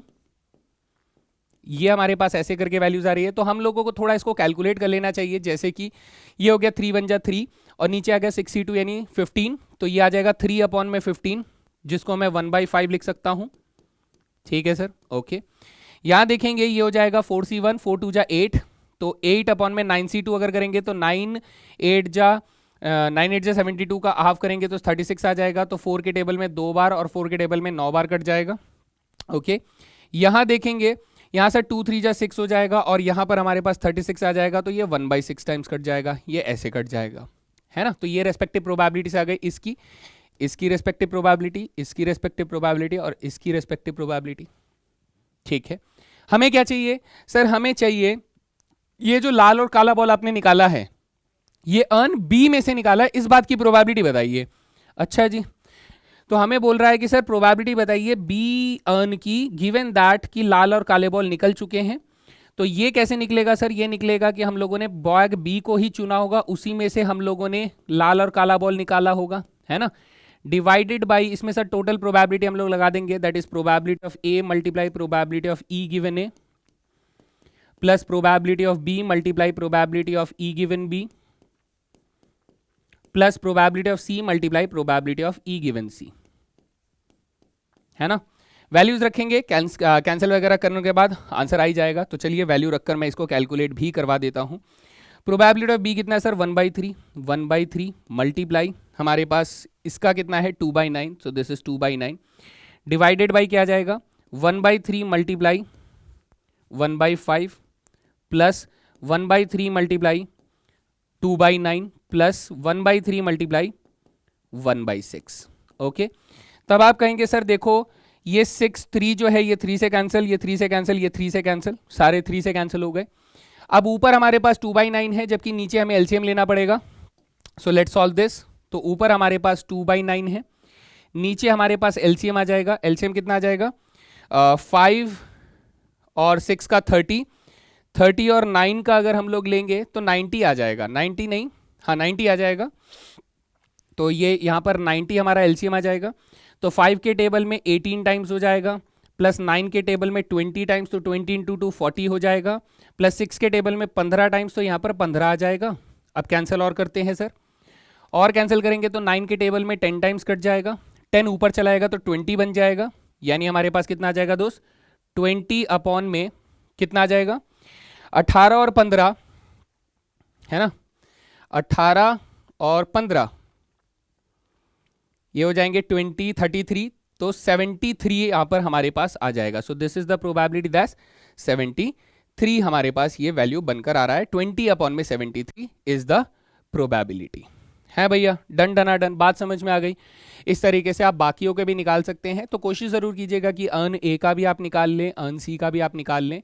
थोड़ा कैलकुलेटिव क्वेश्चन था बट इट इज ओके, अच्छा सवाल था, है ना। कॉम्बिनेशंस का यूज यहां पर देखने को मिल रहा है और थोड़ा भयानक यूज देखने को मिल रहा है। चलिए सॉल्व करते हैं अगला सवाल। ये रहा next question on your screen. Question क्या कह रहा है, a man is known to speak truth 3 out of 4 times. He throws a die and reports that it is a 6. Find the probability that it is actually a 6. अच्छा देखिए, अब इसकी tree कैसे बनाना शुरू करेंगे हम लोग। हम कहते हैं कि सर एक्सपेरिमेंट यहाँ से शुरू होता है, तो उसने डाइस थ्रो किया होगा। अब डाइस थ्रो किया होगा तो दो चीजें हुई होंगी, या तो यहाँ पर 6 आया होगा या फिर यहाँ पर नॉट 6 आया होगा। क्या आया होगा, नॉट 6 आया होगा। तो हम लोग इसको बोल देते हैं कि सर इस इवेंट को हम लोग बुलाते हैं किस नाम से, हम लोग बुलाते हैं इस इवेंट को एस नाम से कि 6 आया है, और इसको बुलाते हैं एस कॉम्प्लीमेंट, यानी कि 6 नहीं आया होगा। तो ऑब्वियस सी बात है सर, इसकी प्रोबेबिलिटी कितनी हो जाएगी, इसकी प्रोबेबिलिटी 1/6 हो जाएगी, तो इसकी प्रोबेबिलिटी 5/6 हो जाएगी। ये बात समझ में आती है, ठीक है। अच्छा अब अगर 6 आया है, ध्यान से सुनिएगा बेटा, 6 आया है तो इसमें दो बातें हो सकती हैं कि 6 आया है, उसने 6 बोला है, 6 आया है, उसने 6 बोला है तो वो सच बोल रहा है, और सच बोलने की प्रोबेबिलिटी 3/4 है ना। 6 आया है, उसने 6 बोला है, तो मैं रिपोर्ट को R से लिख रहा हूं बेटा, कि रिपोर्ट कि वो 6 बोल रहा है, और R0 का मतलब हुआ कि सर वो रिपोर्ट 6 नहीं बोल रहा है ना, 6 नहीं आया है ये बोल रहा है। तो इसकी प्रोबेबिलिटी क्या हो जाएगी सर, यहां से भी दो चीजें हो सकती हैं कि 6 नहीं आया है फिर भी वो 6 बोल रहा है, या फिर वो 6 नहीं आया है यही बोल रहा है। तो अगर 6 आया है और वो 6 बोल रहा है तो इस बात का मतलब हुआ कि वो सच बोल रहा है, तो 3/4 की प्रोबेबिलिटी। 6 आया है लेकिन वो बोल रहा है 6 नहीं आया है, तो इस बात की प्रोबेबिलिटी 1/4 हो जाएगी क्योंकि वो झूठ बोल रहा है। 6 नहीं आया है, वो 6 बोल रहा है, तो इसका मतलब सर वो सच नहीं बोल रहा है, तो 1/4 की प्रोबेबिलिटी। 6 नहीं आया है और वो 6 नहीं बोल रहा है, तो इसका मतलब वो सच बोल रहा है, तो 3/4 की प्रोबेबिलिटी हो जाएगी, है ना। थोड़ा सा मुश्किल लग रहा होगा, मैं एक बार और समझाता हूं आराम से। हमने यहां पर मैं इवेंट का भी डेफिनेशन दे देता हूं ताकि किसी को कोई परेशानी ना रहे। एस का मतलब है getting a 6, getting a 6। S not का मतलब क्या हो जाएगा, एस नॉट का मतलब हो जाएगा गेटिंग नॉट अ 6, ठीक है। और फिर इसके बाद में आर लिख रहा हूं बेटा, आर का मतलब है ही रिपोर्ट्स 6, ही रिपोर्ट्स 6, यानी वो बोलता है कि 6 आया है, ठीक है, वो बोल रहा है कि 6 आया है। तो आर नॉट का मतलब क्या हो जाएगा, वो बोल रहा है कि 6 नहीं आया है, ठीक है सर। तो सर यहां पे प्रोबेबिलिटीज डिफाइन करते हैं कि प्रोबेबिलिटी ऑफ एस कितना हो गया 1/6, प्रोबेबिलिटी ऑफ एस कॉम्प्लीमेंट कितना हो गया सर 5/6। अब वो दोनों बारी में बोल रहा है कि 6 आया है, तो what is the probability that he reports a 6 given that it is a 6, तो वो सच बोल रहा है 3/4 की प्रोबेबिलिटी।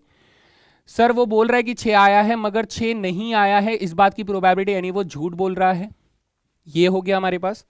तो अब प्रोबेबिलिटी मांगी किसकी जा रही है सर, प्रोबेबिलिटी मांगी जा रही है कि what is the probability that it is actually a 6, यानी कह रहा है सर प्रोबेबिलिटी बताइए 6 होने की, गिवन दैट कि उसने बोला है कि 6 आया है, ठीक है, उसने बोला 6 आया है, लेकिन इस बात की प्रोबेबिलिटी बताइए कि वो एक्चुअली में 6 आया है। तो हम निकालेंगे कि सर पहली बात तो ये कि 6 आया होगा, उसके बाद उसने 6 बोला होगा, तभी तो हमारे पास ये फेवरेबल आउटकम में आया होगा, है ना। अब पॉसिबिलिटी क्या क्या थी कि सर 6 आया होगा तब उसने 6 बोला होगा, ये पहली पॉसिबिलिटी थी, या फिर 6 नहीं आया होगा उसके बाद उसने 6 बोला होगा, ये भी एक पॉसिबिलिटी थी। तो हम लोग इन वैल्यूज को यूज करेंगे कि सर यहां से प्रोबेबिलिटी 1/6 है और यहां से प्रोबेबिलिटी हमारे पास 3/4 है, divided by 1/6 multiply 3/4 plus 5/6 multiply 1/4, है ना। तो कुछ नंबर्स आपको कटते हुए नजर आ रहे होंगे यहाँ पे सीधा सीधा, दैट इज 6 और 4 जो है दोनों में से कॉमन होकर कैंसिल आउट हो जाएगा। तो हमारे पास नंबर क्या बचा सर, नंबर हमारे पास बचा ऊपर 3, नीचे बचा 3 + 5, यानी हमारे पास आंसर आ गया 3/8 आ गया। This is a very good question. बच्चा कंफ्यूज होता है डेफिनेटली, तो इस क्वेश्चन को अच्छे से प्रैक्टिस कर लीजिएगा दोस्त, this is really an appreciable question.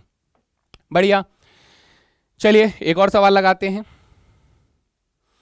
Questions अभी भी हैं भाई, हैं। चलो ये देखो, ये सवाल क्या कह रहा है, आहा ये एमसीक्यू बेस्ड क्वेश्चन है। चलिए देखते हैं क्वेश्चन क्या है। सर इन अ टेस्ट, किसी टेक्स्ट में एक एग्जामिनी जो है वो या तो गेस करेगा या तो कॉपी करेगा आंसर को, या तो आंसर को जानता है एमसीक्यू के विथ 4 चॉइसेस, जिसमें 4 चॉइसेस हैं। The probability that he makes a guess is इतना, and the probability that he copies the answer इतना, and the probability that his answer is correct given that he copied is इतना, and find the probability that he knew the answer to the question given that he correctly answered it. समझ ही नहीं आया, मेरे को तो आ गया, आप देखो। चलो समझाते हैं भाई, पहले समझेंगे।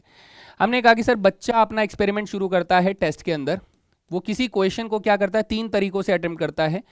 पहला तरीका है कि सर वो आंसर को क्या करता है, गेस करता है, तो हम लोगों ने जी लिख दिया कि वो गेस करता है आंसर को।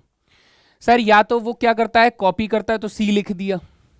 सर वो आंसर को जानता है तो के लिख दिया, नो, है ना, ठीक है। अब सर वो अगर गेस करता है तो अब 2 चांसेस हैं कि आंसर आपका करेक्ट होगा या फिर आंसर आपका रॉन्ग होगा। तो मैंने लिख दिया कि आंसर आपका क्या होगा बेटा, या तो करेक्ट होगा तो करेक्ट होने का मतलब राइट लिख देते हैं, और इनकरेक्ट होगा तो रॉन्ग लिख देते हैं। ठीक है, राइट और रॉन्ग, आर और डब्ल्यू, है ना। सर अगर वो कॉपी करता है तो भी आंसर सही हो सकता है या फिर गलत हो सकता है, और अगर वो आंसर जानता है तो भी आंसर सही हो सकता है या फिर गलत हो सकता है। There are possibilities. तो अब देखिए यहां पर हम ये कहते हैं कि सर वो गेस करने की प्रोबेबिलिटी क्या बताई जा रही है, गेस करने की प्रोबेबिलिटी बताई जा रही है 1/3। So this has a probability of 1/3। Copy करने की प्रोबेबिलिटी बताई जा रही है 1/6 कि वो आंसर कॉपी कर रहा है, तो 1/6। तो जानने की प्रोबेबिलिटी क्या होगी, सोचो सोचो सोचो। तो बेटा ये एलिमेंट्री इवेंट जो है म्यूचुअली एक्सक्लूसिव है ना, वो इन क्वेश्चन में इन तीनों में से कुछ ना कुछ तो करेगा। तो अगर उसने 1/3 की प्रोबेबिलिटी से गेस किया है, 1/6 की प्रोबेबिलिटी से वो कॉपी कर रहा है, तो बची हुई प्रोबेबिलिटी कितनी होगी, 1 माइनस इन दोनों की प्रोबेबिलिटी। तो ये हो गया 2/6, ये हो गया 1/6, 3/6, यानी 1/2 की प्रोबेबिलिटी से वो क्या करता है, आंसर को जानता है। 50% चांसेस हैं कि वो आंसर को जानता है। ये मैंने कैसे निकाला मैं ये बता देता हूं कि प्रोबेबिलिटी ऑफ के जो आप निकाल रहे हो ना, वो निकाल रहे हो 1 माइनस प्रोबेबिलिटी ऑफ गेसिंग माइनस प्रोबेबिलिटी ऑफ कॉपिंग, क्योंकि सर वो इन तीनों में से कुछ ना कुछ तो कर ही रहा होगा ना। तो अगर वो प्रोबेबिलिटी ऑफ जानने की निकाल रहे हैं तो गेसिंग और कॉपिंग की प्रोबेबिलिटी माइनस कर देते हैं, तो वहां से 1/2 निकल कर आया है। अब ये कह रहा है कि सर अगर वो कॉपी करता है क्वेश्चन को, ध्यान से सुनना, अगर वो कॉपी करता है तो उसके आंसर के सही होने की प्रोबेबिलिटी 1/8 है। यानी सर अगर वो कॉपी करता है तो उसके आंसर के करेक्ट होने की प्रोबेबिलिटी 1/8 है, तो 9/8 की प्रोबेबिलिटी से उसके आंसर 7/8 की प्रोबेबिलिटी से उसका आंसर गलत भी हो सकता है। ठीक है, ओके सर बाकियों को तो कुछ बताया नहीं, क्वेश्चन खत्म कर दिया। लेकिन यहां पर आता है हमारा कॉमन सेंस। कॉमन सेंस ये होता है कि सर अगर वो गेस कर रहा है तो 4 ऑप्शन है, चारों में से कोई सा भी सही हो सकता था। अब उसकी किस्मत बहुत अच्छी हुई तो ठीक हो जाएगा, लेकिन मैथमेटिकली हम ये कहेंगे सर अगर वो गेस कर रहा है तो 4 में से एक ही आंसर तो सही होगा और 4 में से 3 आंसर गलत होंगे, तो यही प्रोबेबिलिटी रहेगी रैंडमली। हाँ, ये नहीं सोचे थे। अब अगर वो आंसर जानता है, बेटा यहां जानने का मतलब जानना ही होता है, अच्छे से जानना होता है, तुक्का लगाना नहीं होता है। कि अगर वो आंसर जानता है तो इसका मतलब उसे पता है ना ये आंसर सही है, तभी तो वो जानता है। तो इसका मतलब सर उसकी प्रोबेबिलिटी जो होगी वो 1 हो जाएगी, और यहां पर 0 प्रोबेबिलिटी हो जाएगी। श्योर इवेंट और इम्पॉसिबल इवेंट का कंडीशन यहां पर बनेगा कि अगर वो आंसर जानता है तो इसका मतलब उसने सही आंसर लगाया होगा, और ऑब्वियस सी बात है उसका गलत आंसर हो ही नहीं सकता, तो इसलिए 0 की प्रोबेबिलिटी से रॉन्ग हो जाएगा। तो ये बन गई हमारी प्रोबेबिलिटी ट्री। अब इन वैल्यूज को लिखने की कोशिश करते हैं कि सर हमारे पास उसने गेस किया कितनी प्रोबेबिलिटी से, 1/3 से। उसने बच्चे क्या किया, कॉपी किया 1/6 की प्रोबेबिलिटी से।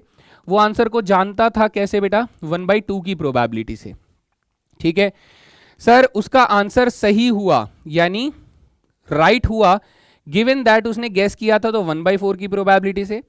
उसका आंसर करेक्ट हुआ गिवन दैट कि उसने कॉपी किया था आंसर, तो इस बात की प्रोबेबिलिटी है हमारे पास कितनी, 1/8 की प्रोबेबिलिटी से। और वो आंसर सही कर रहा है जब वो आंसर को जानता था, तो सर इसकी प्रोबेबिलिटी 1 हो जाती है। तो ये रेस्पेक्टिव प्रोबेबिलिटीज हो गई। अब क्वेश्चन हमसे क्या पूछ रहा है, क्वेश्चन पूछ रहा है कि सर उसने आंसर सही जवाब दिया है, यानी प्रोबेबिलिटी दैट आंसर उसने राइट दिया है। बस ये बताइए कि वो एक्चुअली में आंसर जानता था, what is the probability that he knew the answer, यानी कि वो के की प्रोबेबिलिटी मांग रहा है। तो हम कहेंगे सर के की प्रोबेबिलिटी चाहिए होगी तो पहले वो आंसर जानता होगा, तभी उसने राइट आंसर दिया होगा, है ना। और सर राइट आंसर देने की प्रोबेबिलिटीज तो उसके पास दूसरे तरीकों से भी आ सकती थी कि वो पहले गेस करता उसमें से राइट आंसर देता, पहले वो गेस करता उसमें से राइट आंसर देता, या फिर वो कॉपी करता उसमें से वो राइट आंसर देता, या फिर वो आंसर को जानता और उसमें से राइट आंसर देता। तो राइट आंसर की प्रोबेबिलिटी तो सर टोटल प्रोबेबिलिटीज में उठकर आएगी। तो बस वैल्यूज को यूज करो और इसका आंसर मुझे कमेंट सेक्शन में दो। ठीक है, कैलकुलेशन पार्ट मैंने आप लोगों के लिए छोड़ दिया है, ये आप प्रैक्टिस कर लेना। ठीक है, चलो अगला नेक्स्ट। ओके नाउ ये क्या कह रहा है सर, ये कह रहा है a card from pack of 52 cards is lost. एक कार्ड खो गया, खो गया भाई खो गया, ठीक है। From the remaining cards of the pack 2 cards are drawn, 2 पत्ते निकाले गए, and are found to be hearts, दोनों हार्ट्स मिले। Find the probability of the missing card to be a heart. जो खोया हुआ कार्ड था वो भी एक हार्ट था, ये कैसे बताएंगे, इसकी प्रोबेबिलिटी बताइए। तो हमने कहा सर एक्सपेरिमेंट यहां से शुरू करते हैं। ठीक है सर, हमने कहा सर हमने एक पत्ता खो दिया, अब वो पत्ता जो है या तो वो हार्ट होगा या तो वो हार्ट का पत्ता नहीं होगा, यही पॉसिबिलिटी होगी, या तो वो हार्ट होगा या तो वो हार्ट का पत्ता नहीं होगा। ठीक है सर, तो ये हार्ट हुआ, तो अब जो दूसरी बार आपने पत्ता निकाला होगा, 2 पत्ते निकाले, वो दोनों हार्ट होने चाहिए, तो दोनों के दोनों हार्ट रहे होंगे, तो बेटा ये H2 इवेंट ले लेता हूं और ये H2 का नॉट इवेंट ले लेता हूं। यहां पर बच्चे दूसरी बार जब हार्ट निकाला होगा तो H2 इवेंट ले लेता हूं और यहां से H2 का नॉट इवेंट ले लेता हूं कि दोनों पत्ते जो है वो हार्ट होंगे या फिर हार्ट नहीं होंगे, हार्ट होंगे या फिर हार्ट नहीं होंगे, दोनों पत्ते हार्ट होंगे या फिर हार्ट नहीं होंगे, है ना। दोनों पत्ते हैं बेटा, डिफाइन आप कर सकते हो इनको, डेफिनेशन जरूर दे दीजिएगा। अब प्रोबेबिलिटीज लिखते हैं कि सर 52 कार्ड्स में से एक पत्ता हार्ट निकालना था, 52 कार्ड्स में से एक पत्ता हार्ट, तो sir there are 13 hearts, upon में 52 हो जाता, एंड देयर आर 39 कार्ड्स ऐसे होते हैं जो हार्ट नहीं होते हैं, तो 39 अपॉन में 52 की प्रोबेबिलिटी हो जाती है। अगर मैं इसे सिंप्लीफाई करके लिखूं तो सर ये कैंसिल होने पर कितना बन जाएगा, 1 अपॉन में 4 बन जाएगा, और ये कैंसिल होने पर 3 अपॉन में 4 बन जाएगा।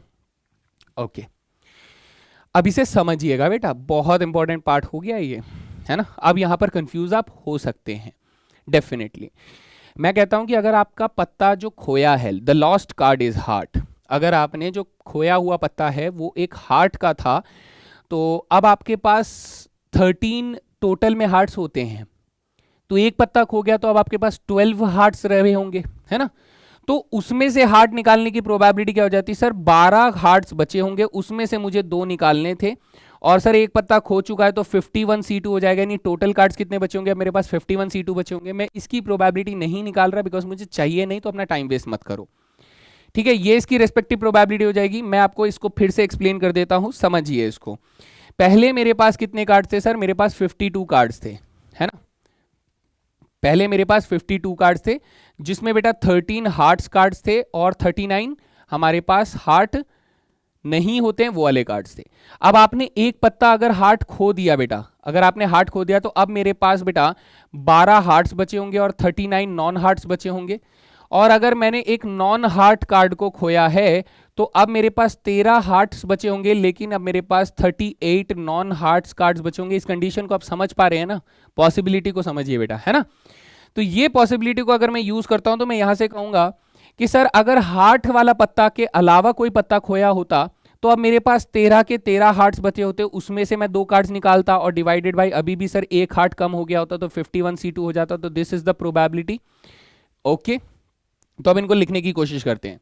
सर प्रोबेबिलिटी दैट कि हार्ट पत्ता खोया था मेरे पास पहली बार, तो इसे मैं H1 लिख देता हूं, H1, और इसे H1 नॉट लिख देते हैं, है ना। मैं आप लोगों के लिए इवेंट भी डिफाइन कर देता हूं वरना आप कंफ्यूज हो जाएंगे। First, lost card is heart, lost card is heart, ठीक है। और H1 का नॉट क्या हो जाएगा sir, lost card is not a heart.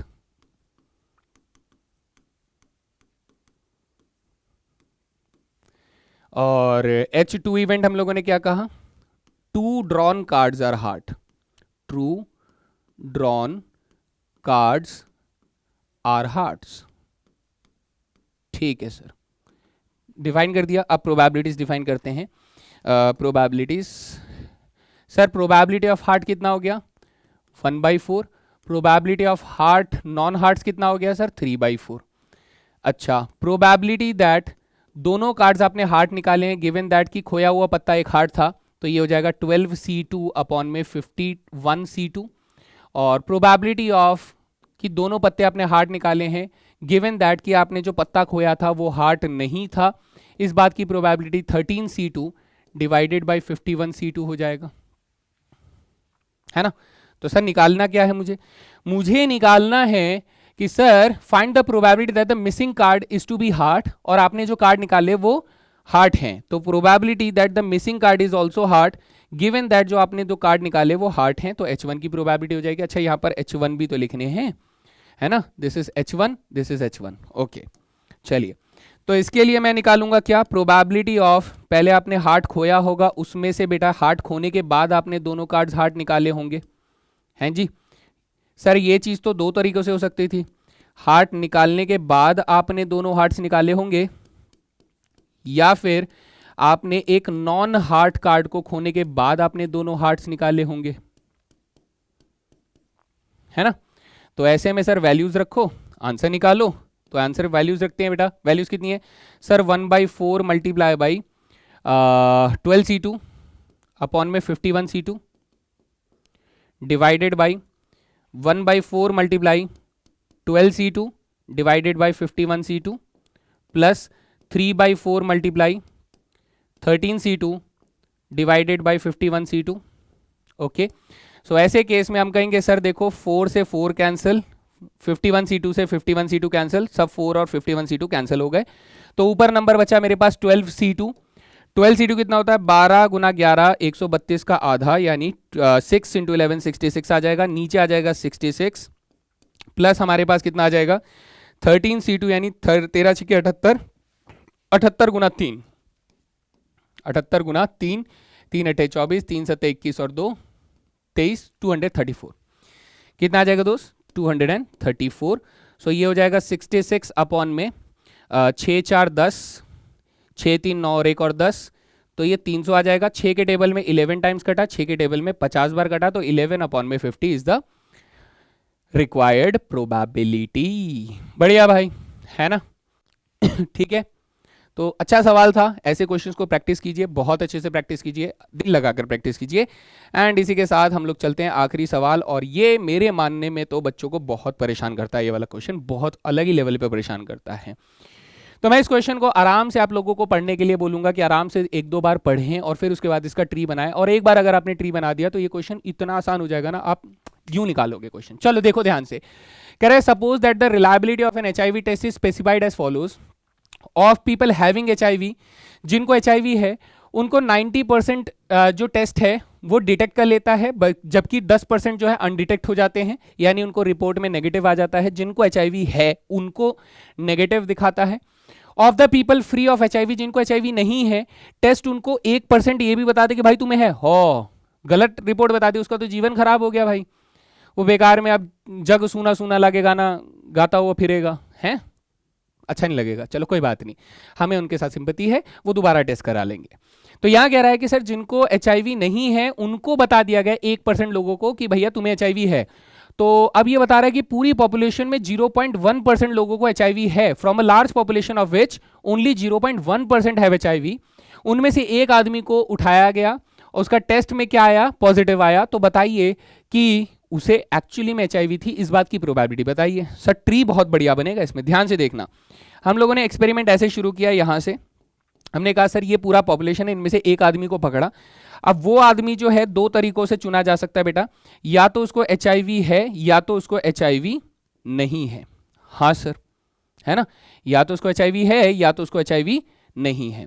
अच्छा, अब उसमें से ऐसा हो सकता है कि सर उसको HIV है तो उसका जो रिपोर्ट आया है वो पॉजिटिव आया है या फिर नेगेटिव आया है, और जिसको HIV नहीं है उसको हो सकता है पॉजिटिव आया हो या फिर उसको नेगेटिव आया हो। दोनों कंडीशंस में बोला जा रहा है कि देयर आर पॉसिबिलिटीज, टेस्ट जो है वो फॉल्स रिपोर्ट भी दे रहा है ना, दोनों केसेस में दे रहा है, जिनको है और जिनको नहीं है दोनों में दे रहा है। तो पॉसिबिलिटीज देखते हैं सर। यहां देखिए सर, पूरे पॉपुलेशन में से सिर्फ 0.1% को ही 0.1% को HIV है, तो इसका मतलब 99.9% को HIV नहीं है। ओके ठीक है, जिनको HIV है उनको पॉजिटिव रिजल्ट बेटा 90% रिजल्ट मिल रहा है, लेकिन जिनको HIV है उनको 10% जो है वो बेटा बोल रहे हैं कि उनको गलत रिपोर्ट मिल गई कि तुमको HIV नहीं है। वो खुश हो जाएंगे, जबकि उनको HIV है। ठीक है, तो इन्हें दोबारा टेस्ट करवाना पड़ेगा। लेकिन जिनको HIV नहीं है, ठीक है, जिनको HIV नहीं है उनके पॉजिटिव रिजल्ट कितने आ रहे हैं सर, उसके लिए 1% फॉल्स रिजल्ट भी दिया जा रहा है, यानी इस केस में 1% का पॉजिटिव रिजल्ट दिया जा रहा है जिनको HIV नहीं है। तो इसका मतलब 99% को नेगेटिव बोला जा रहा है कि भैया नहीं, तुम्हें HIV नहीं है, यानी सही रिपोर्ट दी जा रही है। ट्री बन गई? हाँ सर। अब ट्री बन गई तो मैं इनकी वैल्यूज बना लूं। चलिए देखिए, यहां पर हमने कहा सर HIV होने की प्रोबेबिलिटी कितनी है 0.1%, 0.1% यानी 0.1 इंटू 100। HIV नहीं होने की प्रोबेबिलिटी 99.9%, यानी कि ये वाली वैल्यू हो जाएगी। ठीक है सर, मुझे बताइए पॉजिटिव रिजल्ट दिया जा रहा है, अगर HIV है तो 90% का पॉजिटिव रिजल्ट दिया जा रहा है। सर पॉजिटिव रिजल्ट दिया जा रहा है, अगर HIV नहीं है तो ये 1% का रिजल्ट दिया जा रहा है। हाँ सर, तो ऐसे में मेरे से सवाल किसके ऊपर पूछा गया? सर सवाल पूछा जा रहा है कि HIV तो बंदे को है, नहीं सॉरी, उसका रिजल्ट जो है वो पॉजिटिव आ चुका है, उसका रिजल्ट पॉजिटिव आ चुका है, ये बताइए कि उसको HIV एक्चुअली में है, यानी H गिवन P मुझे बताना है। तो बस फॉर्मूला बनाइए कि सर पहले तो उसको HIV होगा तभी उसका रिजल्ट जो है वो पॉजिटिव आया होगा, है ना। ये लेकिन सर उसका पॉजिटिव रिजल्ट तो दो तरीकों से हो सकता था कि HIV होने के बाद उसका पॉजिटिव रिजल्ट आया होगा, या फिर उसके पास HIV नहीं होगा तब जाके उसके पास पॉजिटिव रिजल्ट आया होगा। तो बस बच्चे मेरे वैल्यूज को इस्तेमाल करो और इसका जो आंसर है मुझे होमवर्क में डाल दो, है ना। इसका आंसर जो है अपनी वैल्यूज को यूज करो, निकाल दो। तो ये क्वेश्चन देखने में खाते पीते घर का लग रहा है, लेकिन है नहीं। अगर आपकी अंडरस्टैंडिंग एक अच्छे लेवल पे तैयार है तो ये क्वेश्चन बहुत आसान हो जाता है या ना, है ना। कुछ नहीं है बेटा, देखो हार्डली मैंने 4 लाइंस के अंदर इसको कैलकुलेट करके दिया है। अब इसमें छोटी मोटी कैलकुलेशन बाकी है जो कि अगर आप ध्यान से करोगे तो definitely you will get the correct answer. और ये बहुत अच्छा सवाल है, इस क्वेश्चन को बहुत ईमानदारी से प्रैक्टिस कीजिएगा।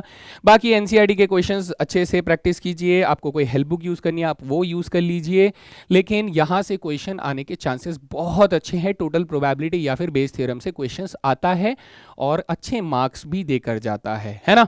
सो मेरी तरफ से ये था total probability and Bayes theorem, और मैं उम्मीद करता हूँ कि आप लोगों को ये समझ में आया होगा। तो प्लीज़ एक बार ज़रूर बताइएगा कि एक्चुअली में आप लोगों को ये डिफरेंस जो है वो समझ में आया या नहीं है, और अगर कोई डाउट रहे तो वो भी आप पूछ सकते हैं। सो मेरी तरफ से ये सेशन यहाँ पर ख़त्म होता है। That was all guys, thank you very much, thank you for watching. मिलते हैं अगले सेशन में, तब तक के लिए जय हिंद मेरे दोस्तों।